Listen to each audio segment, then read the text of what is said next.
Format ऐसा रखते हैं कि आप लोग पहले कुछ बात करें डॉक्यूमेंट्री बनाते हो और फिर हम लोग जो सवाल जवाब होगा उसको लेंगे।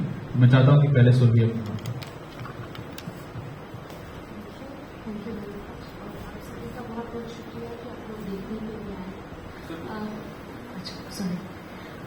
सबसे पहले तो आपका बहुत बहुत शुक्रिया और आप सभी का बहुत शुक्रिया कि आप लोग आए और ऑडियंस बने हमारे काम का। ये डॉक्यूमेंट्री फिल्म मेरे लिए पर्सनली बहुत इम्पॉर्टेंट है। ये सालों के फ्रस्ट्रेशन का एक नतीजा है।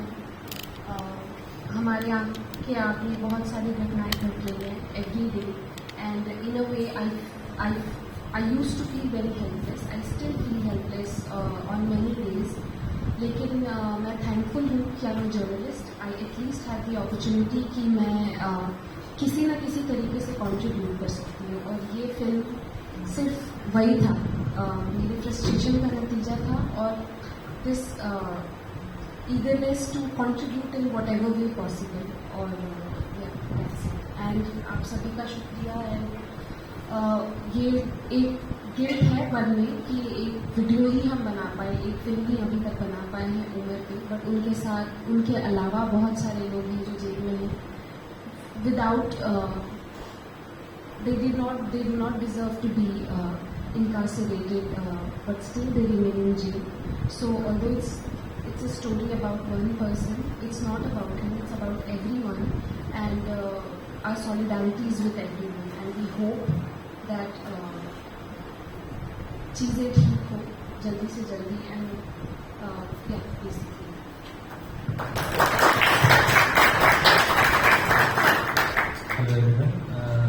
मोरलेस जो बात सुरभि ने कही वही बात कि इस तरह की जो फिल्में हैं वो एज ए जर्नलिस्ट हमारी फ्रस्ट्रेशन का नतीजा है एक तरीके से कि हम जितनी भी स्टोरीज करते हैं उन स्टोरीज का क्या इम्पैक्ट है या उन स्टोरीज पे किस तरीके से लोग बात कर रहे हैं या सुन रहे हैं या जो लोग उसके लिए रिस्पॉन्सिबल हैं उन इशूज के लिए क्या उसके लिए वो कुछ कर रहे हैं या नहीं कर रहे हैं। तो ये स्टोरी भी उसी फ्रस्ट्रेशन का एक नतीजा ही है कि उमर जैसे तमाम पॉलिटिकल प्रिजनर्स को एक सुनवाई नहीं हो रही उनकी, एक ट्रायल तक नहीं किया जा रहा है और मीडिया ट्रायल में उनको टेररिस्ट बता दिया गया और दुनिया भर की चीज़ें।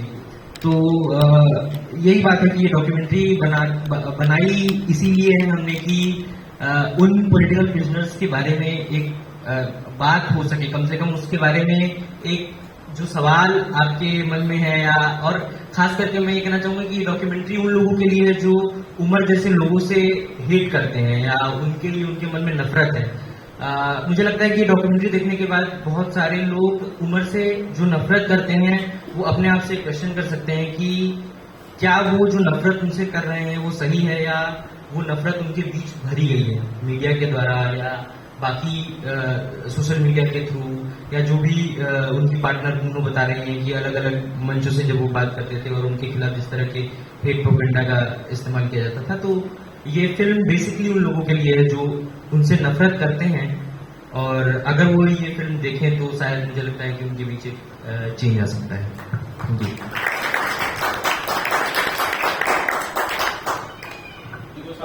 सवाल पूछना चाहते हैं।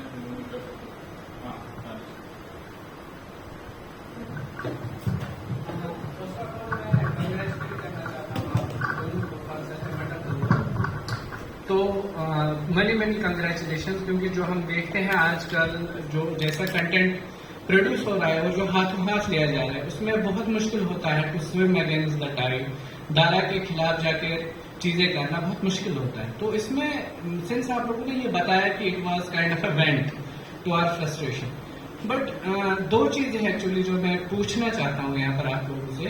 पहली बात तो ये कि बहुत सारी चीजें होती है लाइक जब हम देखते हैं कि मेन स्ट्रीम मीडिया में क्या बिकता है आजकल, तो बहुत सारी चीजें टेम्प्ट करती हैं इंसान को, जो कि हम देखते हैं कि वल्गर कमर्शियलिज्म हो रहा है कंटेंट को लेकर के, हाथों हाथ कंटेंट बिक रहा है नफरत का, डर का, भय का। तो उसमें ऐसा कंटेंट प्रोड्यूस करना, पहली बात आपको क्या चीज है जो मोटिवेट किए रखी इतना, क्योंकि और ये तो ऑब्वियसली समझ आ रहा है कि बहुत सारा टाइम लगा होगा इसको, क्योंकि एक दो दिन में तो नहीं बनता है ऐसा कंटेंट। तो इतना लंबे वक्त के लिए आपको कौन चीज आपको मोटिवेट किए रखी। और दूसरी बात, जो सबसे इम्पोर्टेंट बात, लोग ओवरकम कर पाते हैं मॉनेटरी, जो पैसों का लालच दिया जाता है और बाकी सब चीजों का लालच दिया जाता है, उस सबसे ओवरकम कर लेते हैं। लेकिन दूसरी बात जिससे ओवरकम नहीं कर पाते हैं वो है डर, कि अगर आप ऐसा कंटेंट प्रोड्यूस करेंगे तो आपके साथ ये किया जाए। ऐसा तो नहीं है कि आपने वो सब फेस नहीं किया होगा, अगर किया होगा, आई एम नॉट सेइंग कि आप इवेंट्स बता दो, लेकिन कम से कम ये आप बता दीजिए कि उस सब को ओवरकम कैसे किया है, ताकि ये एक इंस्पिरेशन हो बाकी सब लोगों के लिए कि ऐसा कंटेंट आज के ऐसे दौर में भी प्रोड्यूस किया जा सकता है। Thank you. आपका नाम जान सकती हूँ? तुफैल। थैंक यू तुफैल आपके सवाल के लिए। तो दोनों ही जो आपने सवाल पूछे उनका जवाब थोड़ा सा कनेक्टेड है। पहले आपने पूछा कि क्या इंस्पायर करता है हमें कि हम इस तरीके से कंटेंट बना पा रहे हैं, इस तरीके का जर्नलिज्म कर पा रहे हैं। तो I consider myself to be very lucky. जिस ऑर्गेनाइजेशन के साथ मैं काम करती हूँ और जो हमारे मेंटर्स हैं, उन्होंने हमें हमेशा ही ये सिखाया है या इतनी एडिटोरियल पॉजिटिव एडिटोरियल फ्रीडम दी है कि हम ज़रूरी इश्यूज़ पे बात कर पाएँ। तो जो आपका दूसरा सवाल था कि डर, क्या डर था, तो एक्चुअली कहूँ तो मेरे मन में कोई भी डर नहीं था। अभी जब ये फिल्म आई है और मैं कमेंट्स देखती हूँ कमेंट सेक्शन में, या लोग कह रहे हैं कि तुमने ऐसे करेजियस काम कर दिया ये बना के, तो मुझे लग रहा है कि ऐसा कुछ किया क्या मैंने, तो मुझे तो डर नहीं था कोई भी, क्योंकि शायद उस तरीके का अभी हमें कुछ झेलना नहीं पड़ा। एक तो रीज़न ये हो सकता है, और दूसरा ये कि हमें इतनी फ्रीडम एज जर्नलिस्ट रही है कि हम जो इश्यूज हमें लगते हैं ज़रूरी हैं, जिन पे बात होनी चाहिए, उन पर हमेशा बात करने का मौका दिया गया है। तो आई थिंक दोनों चीज़ें इसमें हैं। और I would like to thank my organisation and the team that I am working with. So yes,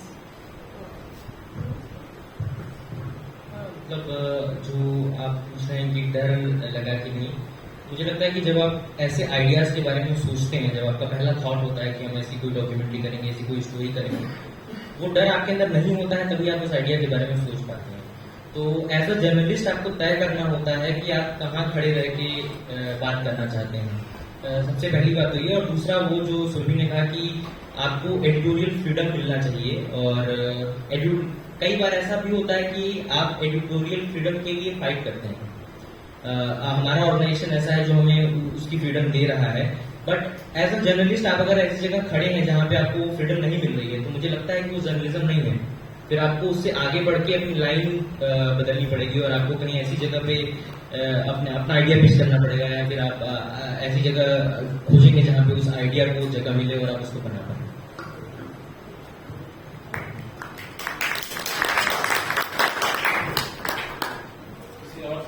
सवाल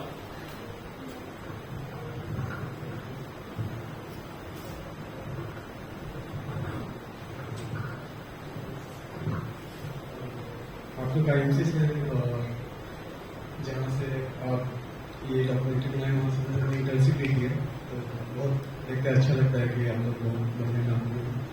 मेरा सवाल ये था कि जैसे कि एक तरफ तो आप हेट देखते हैं कि आपने कुछ डॉक्यूमेंट्री बनाया, उसके नीचे कुछ स्टोरी लिखे, क्या कुछ ऐसे कमेंट मिले जिसमें ऐसा भी लिखा हो कि नहीं, मैं पहले के बारे में कुछ और सोचता था, आप इस डॉक्यूमेंट्री देखने के बाद हमारा नजरिया बदला है? एक तो ये, दूसरा कि क्या आपसे भी बात हुआ था, तो आपने भी बताया कि एक तो लोग हैं जो उनसे हेट करते हैं, लेकिन एक वैसे भी लोग हैं जो एग्री और डिसएग्री, जो ये उनके साथ रहे हैं, उनके साथ कॉन्टेक्ट किए हैं, या उनके साथ राजनीतिक में पहले पूर्व ऑर्गेनाइजेशन काम किए, तो उन लोगों से क्या कमेंट मिला और उस डॉक्यूमेंट्री को लेके उनका क्या राय है, उनको आप अगर बता पाए डिटेल से तो अच्छा रहेगा।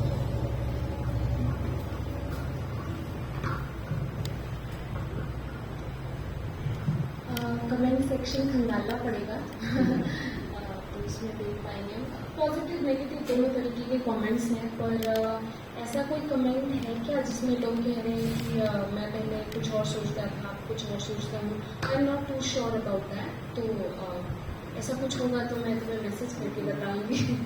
तो और दूसरी चीज़ है कि लोगों का फीडबैक, उनके साथ जो रहे हैं काम करने वाले लोगों का फीडबैक, तो आई थिंक कि लार्जली पॉजिटिव रहा है फीडबैक। कुछ क्रिटिसिजम्स भी रहे हैं which I think I'm not comfortable sharing all of it, but largely it has been positive. Yes. मुझे लगता है कि जिसके बारे में सुबह भी कह रही है कि जो फीडबैक उनकी तरफ से रहे हैं, या फिर मान लीजिए कि विद इन ऑर्गेनाइजेशन या फिर विद इन लेफ्ट, जैसे उन्होंने कहा कि लेफ्ट के अंदर ही उन्होंने एक दूसरी पार्टी बनाई और दूसरा एक ऑर्गेनाइजेशन बनाया जिसके लिए वो काम कर रहे थे, उनका अपना आइडिया था। तो मुझे लगता है कि जो फिल्म है या फिर उमर जैसे जो लोग हैं, जो मैंने शुरू में भी कहा कि ये एक रिप्रेजेंटेशन है उन लोगों की स्टोरीज का जो पॉलिटिकल प्रिजनर है। अभी आइडिया या उमर इस फिल्म में उस बारे में बात नहीं हो रही है कि उमर विद इन ऑर्गेनाइजेशन या अपने पर्सनल लाइफ में कैसे थे। अभी बात यह है कि उमर जैसे पॉलिटिकल प्रिजनर्स जो अभी भी जेल में बंद हैं, जिनकी सुनवाई नहीं हो पा रही है 3 से 4 सालों के बीच में, उनके लिए ये फिल्म है। तो विद इन ऑर्गेनाइजेशन हो सकता है कि लेफ्ट के भी अलग अलग अपने स्टूडेंट ऑर्गेनाइजेशन हैं जिनके बीच में स्लाइट डिफरेंट है आइडिया, और कोई किसी चीज को लेकर आगे बढ़ना चाहता है, कोई किसी चीज को आगे लेके बढ़ना चाहता है। लेकिन ओवरऑल किसी भी पूरे देश में किसी भी स्टूडेंट पॉलिटिशियंस के साथ या स्टूडेंट पॉलिटिक्स करने वाले किसी भी ऐसे स्टूडेंट के साथ मुझे लगता है ये बर्ताव नहीं होना चाहिए जो भी उनके साथ हो रहा है।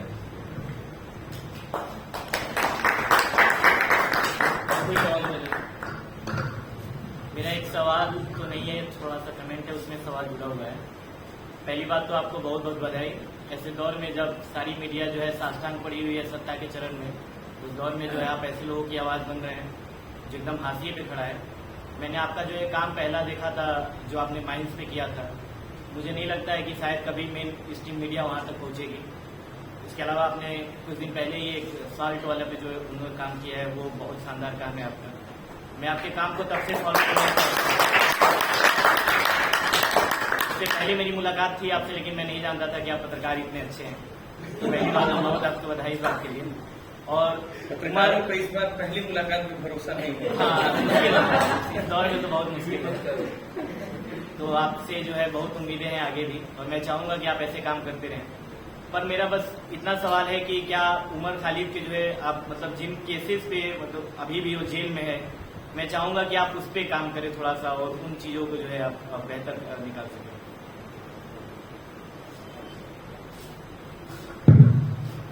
इसीलिए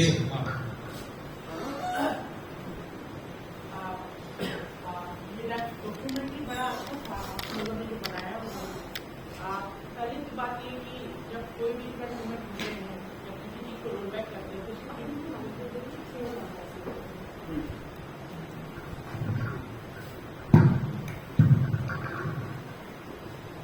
जैसा भी जब भी स्टूडेंट मूवमेंट होता है, कुछ भी छोटी छोटी चीज के लिए हो या बड़ी से बड़ी चीज के लिए, ये one of the after independence one of the movements में है जिसको हमेशा से याद रखा जाना चाहिए।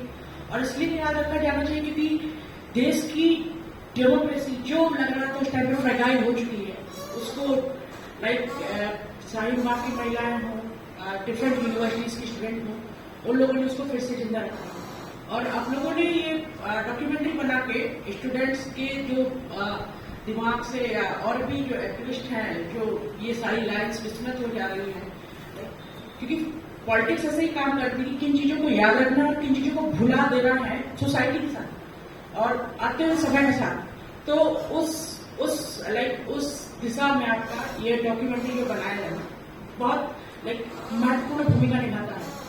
मेरा जो सवाल आपसे है थोड़ा सा मैं श्योर नहीं हूँ कि आप क्या पॉलिटिकल प्रिजनर बोल रहे हैं, लेकिन मैं थोड़ा कंपैरिजन करना चाह रहा हूँ क्योंकि ये पॉलिटिकल प्रिजनर वो प्रिजनर है जिनके साथ एक लार्ज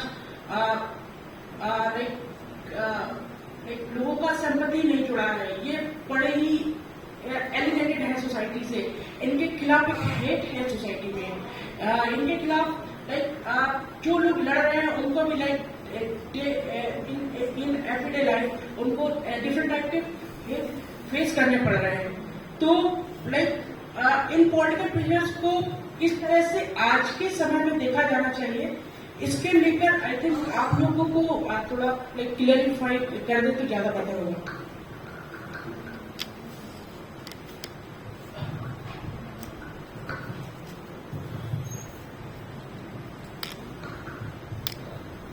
मैं आपका जितना सवाल समझ पाया कि पॉलिटिकल बिजनेस जो है इस समय उनको किस तरह देखा जाना चाहिए, यही सवाल है आपका?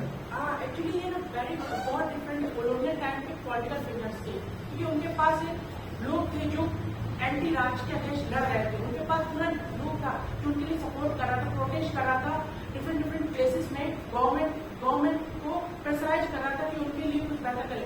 बट इन पॉलिटिकल बिजनेस के साथ वैसा कुछ नहीं हो रहा जैसा हमको हिस्ट्री में देखने को मिला है। वही कॉन्टेक्स्ट का फर्क है ना, अभी आप हिस्ट्री में नहीं, अभी आप प्रेजेंट में है। प्रेजेंट में गवर्नमेंट उनके साथ जो कर रही है, वो जिन आइडियाज को लेकर के बात करना चाह रहे थे, जिसपे वो बात कर रहे थे, उससे डिसएग्री करती है गवर्नमेंट, इसलिए उनको शायद इस जगह पे रखा गया है।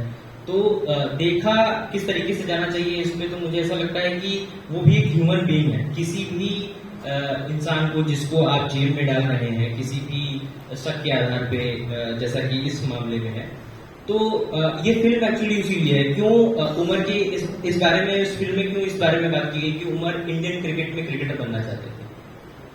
वो एक बंदा जो इंडियन क्रिकेट टीम में क्रिकेटर बनना चाहता था, उसको आज टेररिज्म के आरोप में जेल में रखा गया है। तो ये फिल्म इसी बारे में है कि आप उसको एक ह्यूमन एंगल से देखिए कि वो भी एक इंसान था।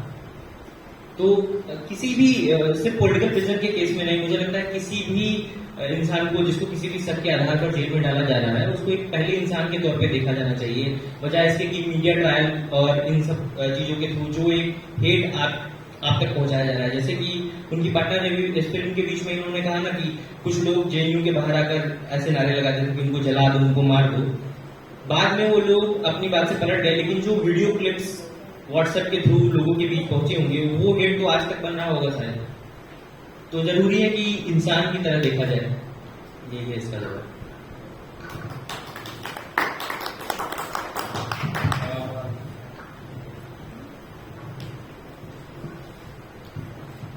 हाय, मेरा आपसे ये सवाल है, और ये बहुत जनरल सवाल है, वो ये कि क्योंकि आप लोग आपका एक प्रोग्राम है मैपिंग इंडिया, इससे आप इंडिया के रूरल स्टेट्स में जाते हैं, बहुत ऐसे 10 स्टेट्स में भी जाते हैं जहाँ मान लीजिए फोन का नेटवर्क भी नहीं आता। तो ऐसे किसी जगह पे किसी ऐसे जर्नलिस्ट का जो कि माइनॉरिटी कम्युनिटी से बिलोंग करता है, इसके लिए वहां जाना कितना सेफ होगा? और वहां पे लोग क्या, जैसे आप जाते हैं तो क्या आपसे नाम पूछते हैं कि अच्छा हमारे गांव में मान लीजिए ये लोग आए हैं तो उनका नाम क्या है? तो ऐसा कुछ है?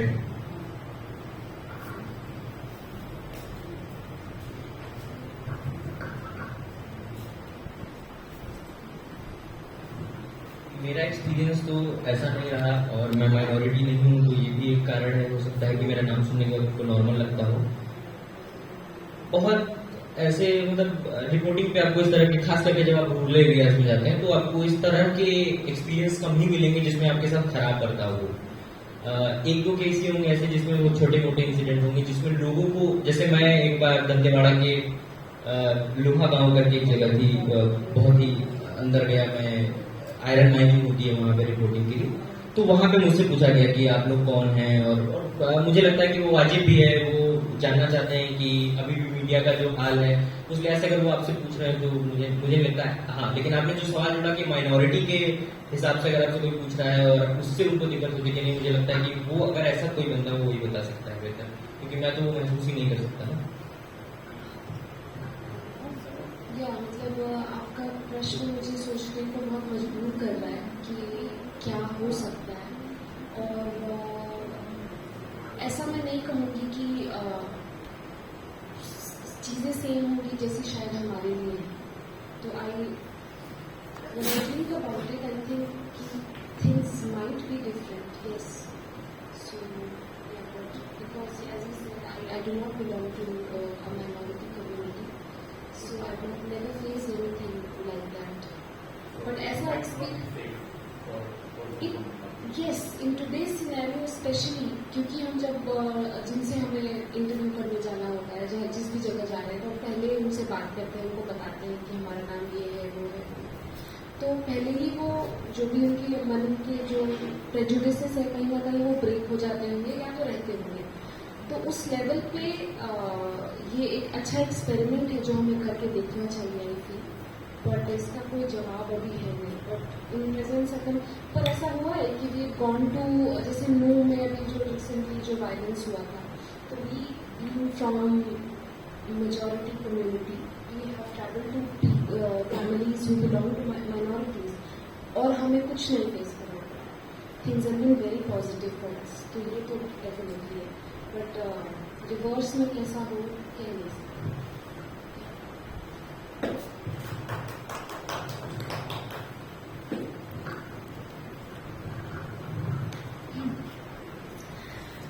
मेरे दो सवाल हैं। पहला क्वेश्चन ये है कि सिंस आपने उमर के जो मेरी फैमिली मेंबर्स थे या उनकी जो पार्टनर थी उनका इंटरव्यू उनको डॉक्यूमेंट किया है, क्या आपने कोशिश की इस डॉक्यूमेंट्री के लिए उन लोगों से बात करने की जो उस टाइम पे पॉपुलर फेसेस थे और जो इस टाइम पे पॉपुलर पॉलिटिशियंस हैं जो उस टाइम पे उमर के साथ थे, whether they refuse to talk or something like that, वो भी आप बता सकते हैं if you wish. But for example, Kanhaiya, Shaila, so on and so forth. So did you try to speak to them as well? एक ये, और इस डॉक्यूमेंट्री के अलावा भी जब भी आप कभी कहीं पे कोई डॉक्यूमेंट्री करने के लिए जाते हैं, तो डू यू एक्सपीरियंस कि लोगों को ट्रस्ट डेफिसिट है जर्नलिस्ट को लेके? क्योंकि एज वी नो कि किस तरीके का जर्नलिज्म हो रहा है। And thirdly, I invite you to Kashmir, please आइए और जर्नलिज्म कीजिए, ऐसा ही जर्नलिज्म जैसा आप कर रहे हैं।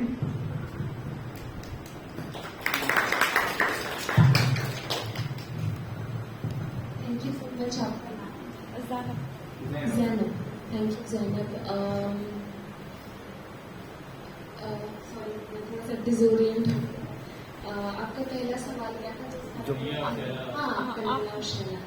तो हमने अटेम्प्ट ही नहीं किया उनको रीच आउट करने के लिए, क्योंकि हमारा मोटिव बहुत सिंपल था कि जो भी डिमोनिफिकेशन है या जो भी हेट्रेड लोगों के वो लार्जली मीडिया के द्वारा क्रिएटेड है। तो हम अपने काम के थ्रू उसी को काउंटर करना चाह रहे हैं, और उसमें who he is as a person, and apart from his activism and his politics, we also wanted to highlight the soft qualities within him, the human qualities that are in him, ताकि लोग ज़्यादा से ज़्यादा relate कर पाएँ और उसके साथ एम्पैथाइज कर पाएँ। तो उस हमारा जो प्लान था उसमें उनकी ज़रूरत नहीं पड़ी हमें कन्हैया या शैला की, क्योंकि they not reach out to them. और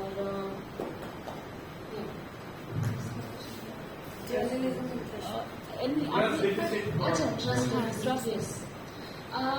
रूरल एरियाज में हम जितना जाते हैं, हमने रियलाइज किया है कि ये ट्रस्ट डेफिसिट इतना नहीं है, क्योंकि लोगों के लिए बहुत बड़ी चीज़ होती है कि आप पत्रकार हैं। वो क्रिटिकली चीज़ों को नहीं देखते हैं। आप पत्रकार हैं, आपके पास कैमरा है, वो आपको बहुत ज़्यादा रिस्पेक्ट के साथ ट्रीट करते हैं और इतना सोचते नहीं है। They are very welcoming, they are very happy कि आप आए हैं उनसे बात करने के लिए।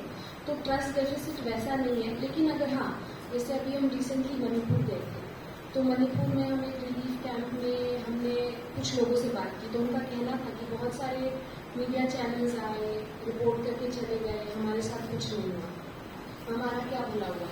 तो इस टाइप के जो प्रश्न हैं बात करते हैं। पर ट्रस्ट डेफिसिट रूरल एरियाज में कम है, जितना थोड़ा अर्बन स्पेसेस में ज़्यादा है, और जहाँ पे लोगों ने ज़्यादा सफ़र किया है और मीडिया के जाने के बाद भी उनके साथ कुछ नहीं हुआ है, उनका कुछ भला नहीं हुआ है, तो फिर वो आपको बार बार प्रश्न उठाते हैं, which is very genuine also. And about Kashmir, we will be travelling to Kashmir because we are working on this project for mapping India, जिसमें हमको इंडिया के सभी स्टेट्स में ट्रैवल करना है और वहाँ के जो 4 सबसे इम्पोर्टेंट इश्यूज़ हैं उनको डॉक्यूमेंट करना है। अभी हम नॉर्थ और ईस्ट की तरफ है, and we are planning to travel to Kashmir. Thank you for the invitation.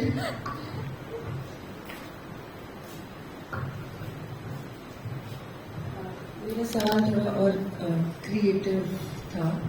Is there a particular reason that Banu Jyotsna was the central sort of subject? Because I was a student when Umar also was a student. I came here in 2017, and there are so many others, the organizations that he worked in, who also would have been probably able to tell so much about him, his supervisor or his cohort in his MA and PhD. So is there a particular reason that it was just Banu Jyotsna through whom you sort of trace the story?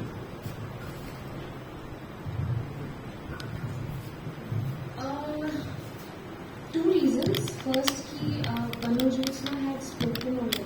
She had given interviews, and that's how I came to know about her, that she and Umar are their partners. And I wanted to speak to people who were really close to him. इसीलिए उनके mummy papa से बात की, लोगों से पूछा कि कौन लोग हो सकते हैं जो सबसे बेहतर तरीके से उमर को जानते हैं, उनके बारे में बता पाएंगे. तो people came up with these names, and that's the reason why we interviewed him. And सबसे ज़्यादा पार्ट उनका क्यों है वो इसलिए क्योंकि सेम क्वेश्चंस हमने उनके पापा से भी पूछे थे, but the way she articulated things, क्योंकि वो ज़्यादा टाइम उमर के साथ उन्होंने स्पेंड किया है, दैट वाज काफ़ी पावरफुली उन्होंने बात की है. So that's how it finally ended up with him.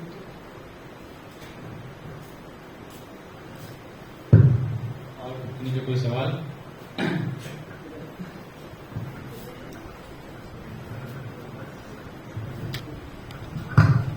Hello, पहले तो आप दोनों को बहुत शानदार काम करने के लिए. मेरा सवाल थोड़ा काम से हटके. हेलो, इधर जी. हाँ, पहले तो आप लोगों को बहुत शुक्रिया इतना शानदार काम करने के लिए. मेरा सवाल थोड़ा सा काम से हटके था. आप लोग मीडिया में हैं, मीडिया का काम कर रहे हैं, तो मीडिया जो मेनली मेनस्ट्रीम मीडिया रन कर रहा है वो टीआरपी या मॉनिटरिंग से रन कर रहा है. पर जब आप मीडिया को देखते हैं उसका एक काम है सोशल रिस्पॉन्सिबिलिटी का, जो आप निभा रहे हैं. सोशल रिस्पॉन्सिबिलिटी का काम जब आप करते हैं मीडिया में तो ये बेहद इन्वेस्टमेंट मांगता है आपसे. आप एक रिपोर्ट करते हैं तो वो रिपोर्ट करने आपको अच्छा खासा टाइम देना पड़ता है, संसाधन लगते हैं. आप एक संस्थान के साथ काम कर रहे हैं, संस्थान आपको ये करने के लिए कैपेबिलिटी दे रहा है और आप कर पा रहे हैं, आपकी इच्छा भी और संस्थान भी आपको वो करने के लिए दे रहा है. मुझे लगता है मीडिया पे जब बहुत सारे स्टेट मीडिया में काम कर रहे हैं वो काम नहीं कर रहे हैं वो जो करना चाहते हैं. पर हमारी एक सस्टेन करने की नीड भी है कि कई बार हमें वो काम करना पड़ता है जो हम नहीं करना चाह रहे हैं. हम सही प्लेटफॉर्म नहीं मिलता है या सही चीजें नहीं मिलती और क्योंकि हमें एक पैसे की जरूरत है या सस्टेन करने की जरूरत है. थोड़ा सा आप इस इकोसिस्टम में हैं जहाँ पे आप सोशल रिस्पॉन्सिबिलिटी का काम निभा रहे हैं और आपने तो सस्टेन कर पा रहे हैं. वो जो नए लोग हैं, मैं या यहाँ पे बैठे कुछ और लोग, वो इस इकोसिस्टम में आना चाहते हैं या जो लगता है कि यहाँ समझ नहीं आता है क्योंकि एक रिपोर्ट करने के लिए जितना मीडिया उतने में कई रिपोर्ट बना सकता है, टीआरपी हो सकता है, आपको इन्वेस्टमेंट करना पड़ता है और हमें नहीं समझ आता कि क्या सच में यहाँ इतना पैसा है या एटलीस्ट क्या हम सर्वाइव कर सकते हैं, अपने हिस्से का काम चला सकते हैं. तो मैं ये जानना चाह रहा हूँ कि आपके मॉनिटरी का या फिर ऐसे और इकोसिस्टम का हम लोग कैसे उसमें एंटर कर सकते हैं या यहाँ पे कोई भी और आना चाहते हैं, कुछ और ऐसे संस्थान या ऐसी चीजें जिससे हम इस तरफ और देख पाए और उम्मीद कर पाए. Thank you.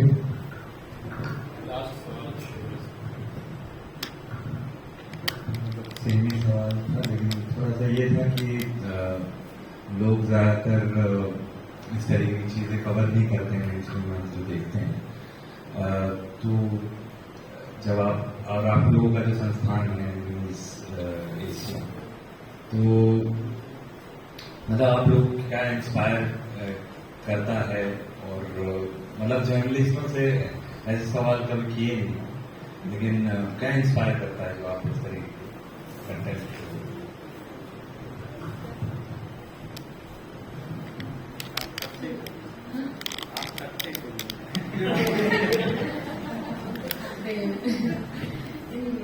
तो आपका सवाल बहुत अच्छा है और बहुत ज़रूरी है कि ये जो इकोसिस्टम है इंडिपेंडेंट मीडिया का, इसमें नए लोग कैसे जो एंटर करना चाहते हैं वो कैसे एंटर कर सकते हैं.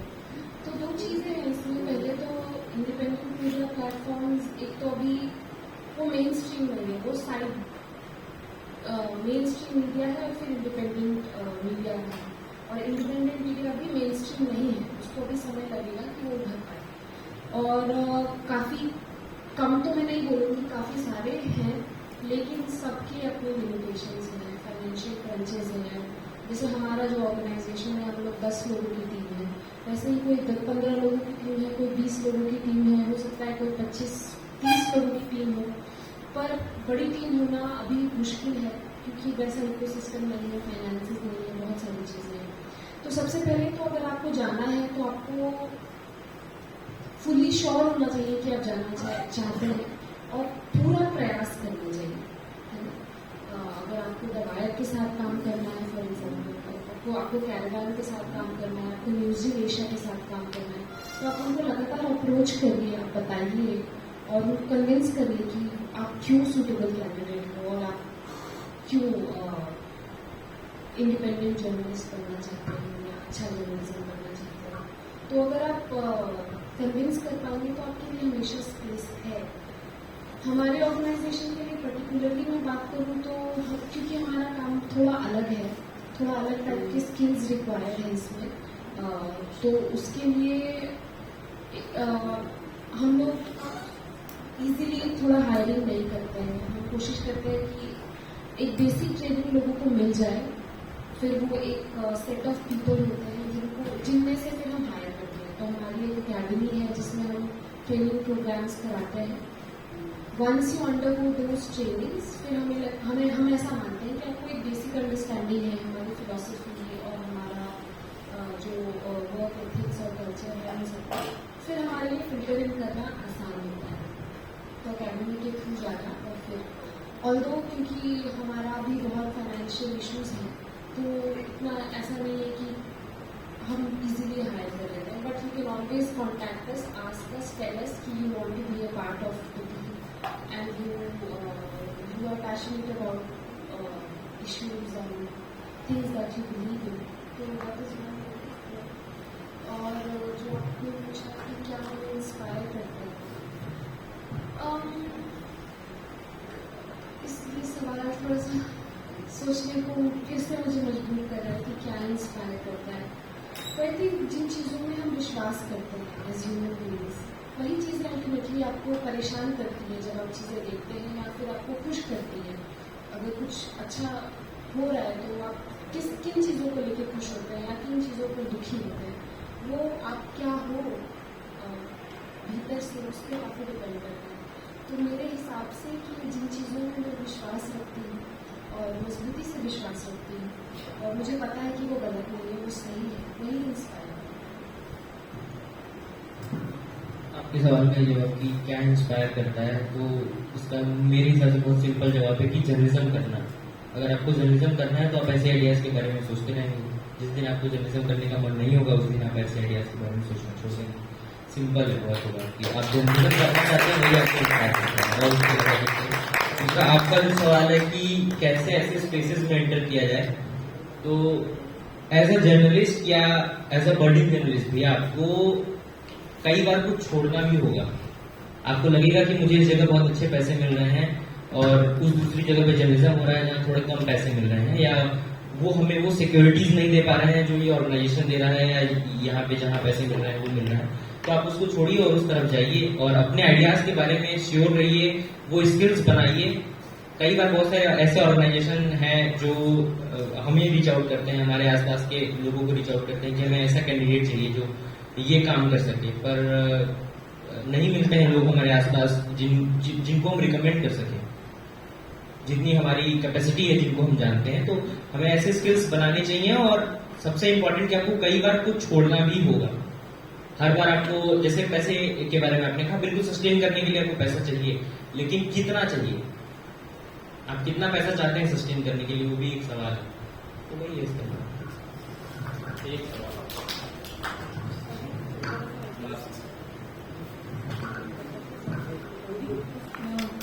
मेरा सवाल बहुत ज़्यादा पर्सनल था।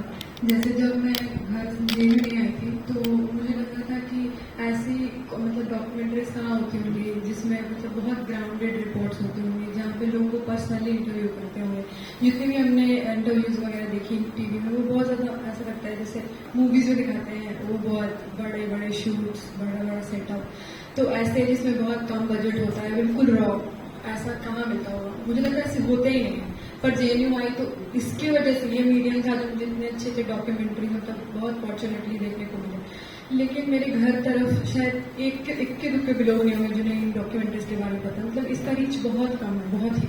तो मुझे मेरा सवाल था कि इनका रीच कैसे बढ़ा सकते हैं, क्योंकि मैं गई तो हो सकता है मेरे वजह से मेरी फैमिली में या मेरे अक्वाइंटेंस वाले लोग इसके बारे में जाने, पर मेरे जान पहचान के बहुत ज़्यादा लोग नहीं हैं। तो इसका रीच मेरे घर पर बिहार में स्पेशली इसको कैसे बढ़ाएं? और क्योंकि इन्होंने बोला था कि अगर आप जैसे उनके जैसे कन्हैया कुमार, इन लोग की इंटरव्यूज लेते, मुझे ऐसा लगता है तो शायद रीच बढ़ती, क्योंकि ये लोगों का पहले से पॉलिटिकल इन्फ्लुएंस है। तो अगर ये लोग भी डॉक्यूमेंट्रीज में होते तो शायद उसकी वजह से ज़्यादा लोगों तक ये रीच पहुंचता। तो आपको क्या लगता है कि इसकी रीच बढ़ाने के लिए क्या करना चाहिए? क्योंकि इसकी जितनी रीच बहुत सारी आपकी ही चैनल के वीडियोस पर नहीं है, तो उसको बढ़ाने के लिए क्या करना चाहिए और हम क्या कर सकते हैं?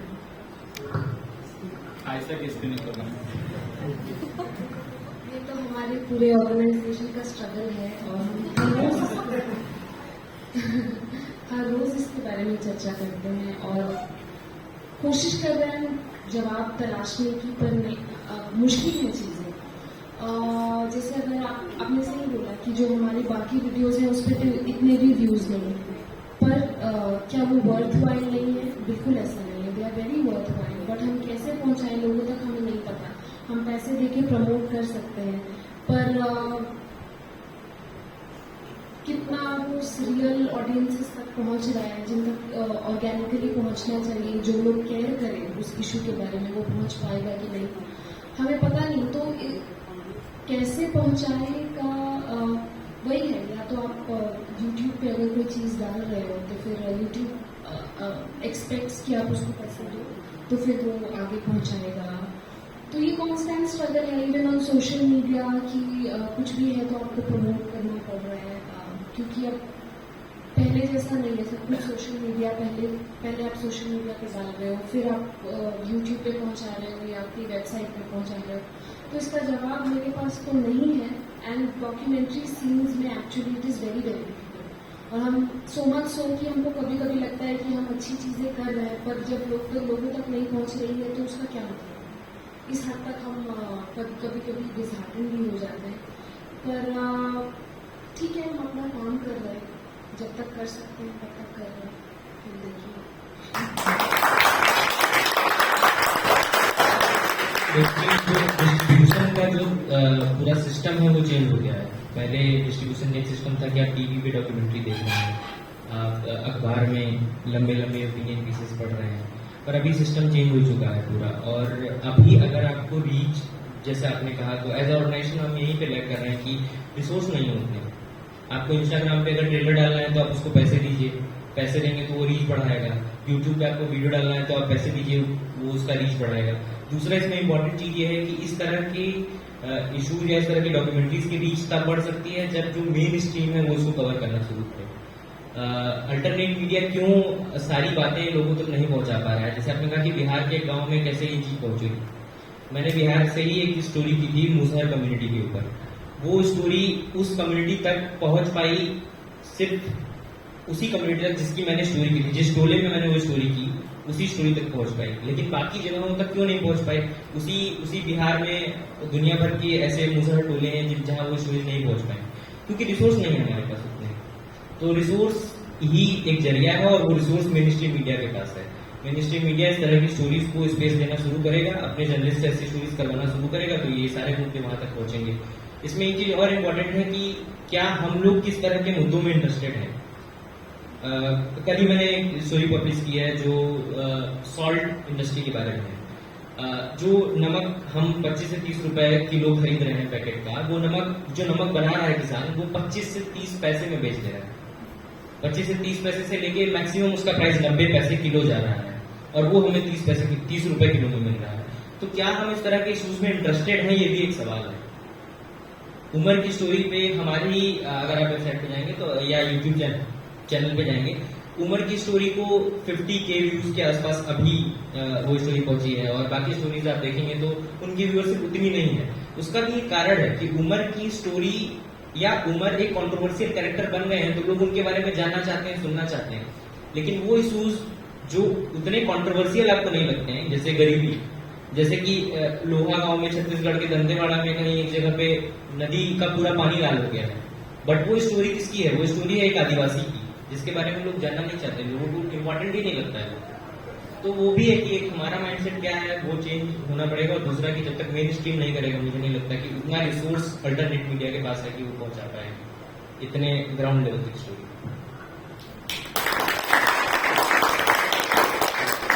इसके साथ आज का हम लोग ये डॉक्यूमेंट्री स्क्रीनिंग सेशन खत्म करते हैं। आयशा की तरफ से सबसे पहले आप दोनों स्पीकर को इतने